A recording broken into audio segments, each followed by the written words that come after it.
Welcome, coaches. We're going through the book of Philippians in the Bible. We're talking about the Christ Pursuing Coach. That's our book. And we are on chapter 8. We're going to talk about desire. Coach, what do you desire? Now, be careful because there's a lot of bad teaching out there. Name it and claim it, health and wealth, prosperity, whatever we desire, that God will give it to us. No, it's whatever God desires. Now we get the opportunity to receive what God desires as we spend time with Him in terms of His heart, and we get to pray His desires into fruition.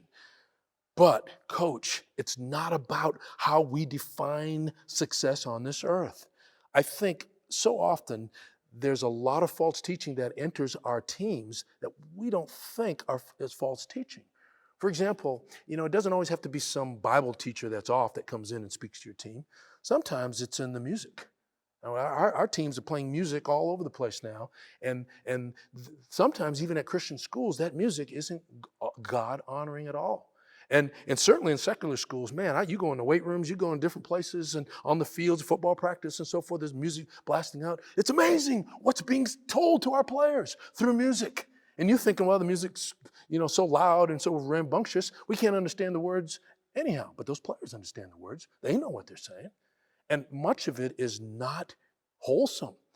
And so it's not only that, but it's also the language we use, it's the worldview we have, it's defining walk-ons versus scholarships, and one's is better and more important than the other. Coach, what are you allowing? What desires are you having and therefore then allowing in your program?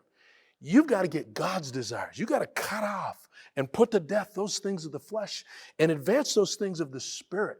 Yes, even in a public school or a public environment, you can do that, particularly if you have some jurisdiction there. Pray and ask God how you can do that wisely. Yes, you can change that music. Yes, you can change that locker room.